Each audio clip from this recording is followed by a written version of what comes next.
اللہ الرحمن الرحیم۔ السلام علیکم محترم ناظرین۔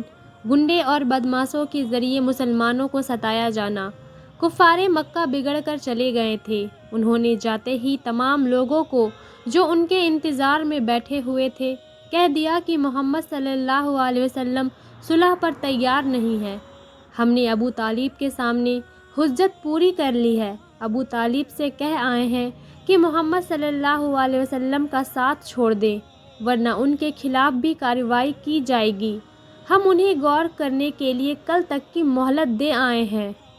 اگر انہوں نے اپنے بھتیجے کو سمجھا دیا اور وہ ہمارے معبودوں کی مخالفت سے باز آ گیا تو ٹھیک ہے، ورنہ پھر محمد صلی اللہ علیہ وسلم پر، مسلمانوں پر، دوسرے ساتھ دینے والوں پر اتنی سختیاں کرو کہ ان کے لیے جینا دشوار ہو جائے۔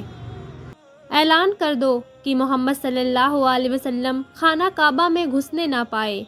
اپنے جوانوں سے کہہ دو کہ جس جگہ محمد صلی اللہ علیہ وسلم جائیں، بازار ہو یا سڑک یا گلی کوچہ، ہر جگہ ان کے پیچھے جائیں، انہیں کسی سے بات نہ کرنے دیں، شور مچائیں، مسلمان اور اسلام کو برا کہیں، مسلمانوں کے خدا کو برا کہیں، محمد صلی اللہ علیہ وسلم کو کہیں۔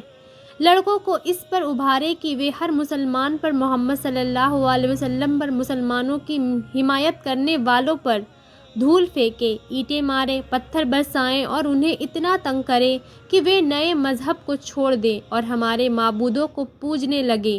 تمام لوگوں نے اس بات کو پسند کیا اور اقرار کیا کہ وہ ایسا ہی کریں گے۔ کچھ دیر بعد یہ مجلس برخاست ہو گئی۔ لوگ اٹھ اٹھ کر اپنے گھروں کی اور چلے گئے۔ دوسرا دن آیا لیکن ابو طالب کا کوئی جواب نہ آیا۔ یہ بات سمجھ لی گئی کہ نہ محمد صلی اللہ علیہ وسلم تبلیغ سے باز آئیں گے، نہ ابو طالب ان کا ساتھ چھوڑیں گے۔ پھر کیا تھا، گنڈوں، بدماشوں اور آوارہ جوانوں کی کئی ٹولیاں بن گئی کہ وہ شہر کے ایک ایک حصے میں مسلمانوں پر ظلم ڈھانے کا کام شروع کر دیں۔ حضرت جبیر رضی اللہ بازار گئے، گنڈے طاق میں تھے کہ ان کے پیچھے لگ گئے، لڑکے بھی ساتھ ہو لیے، تالیاں بجانے، خاک اڑانے اور پتھر مارنے لگے۔ جبیر رضی اللہ جوان تھے، آپ کو غصہ آ گیا، آپ نے لڑکوں کو ڈانٹ ڈپٹ کیا۔ پھر کیا تھا، جو مواد پک رہا تھا وہ پھوٹ نکلا اور آوارہ بدماش لوگوں کا جمگھٹ آ گیا۔ سب نے حضرت جبیر رضی اللہ کو برا بھلا کہنا اور گالیاں دینا شروع کر دی۔ حضرت جبیر رضی اللہ معاملے کی نزاکت سمجھ گئے اور چپ چاپ واپس چلے آئے۔ اس دن تو نہیں، ہاں دوسرے دن مسلمان خرید و فروخت کے لیے اپنے گھروں سے باہر نکلے تو بدماشوں نے ان کا پیچھا کرنا شروع کیا، انہیں گالیاں دیں، ان پر خاک پھینکی، ان کو پتھر مارا اور ان کے کپڑوں کو کھینچ کھینچ کر پھاڑ دیا۔ مسلمانوں کو برا بھی محسوس ہوا لیکن وہ کمزور تھے، جانتے تھے کہ اگر ذرا بھی بولے تو مار کھائیں گے، قتل کر ڈالے جائیں گے۔ مجبوراً صبر کیا اور اپنے اپنے گھروں کو لوٹ آئے۔ پھر یہ سلسلہ گالیوں دینے، مار پیٹ کرنے کی حد تک نہ رہا بلکہ بڑے بڑے پتھر راستے سے اٹھا کر ان بدماشوں نے گھروں میں پھینکنا شروع کیا۔ دنگیاں ڈالنے لگے۔ مسلمان سخت پریشان ہوئے، ان کا گھروں سے نکلنا بند ہو گیا۔ حضور صلی اللہ علیہ وسلم کعبہ شریف میں نمازیں پڑھا کرتے تھے۔ آپ مکان سے نکل کر حرم شریف کی طرف چلے۔ آوارہ لڑکوں اور بدماشوں نے آپ کو دیکھ لیا، جھنڈ کے جھنڈ آپ کے پیچھے چلے۔ لڑکوں کی تو ہمت نہ ہوئی کہ آپ کی شان میں کوئی گستاخی کر سکے۔ ہاں، حرم شریف کے دروازے پر قریشی سرداروں کو کھڑا پایا۔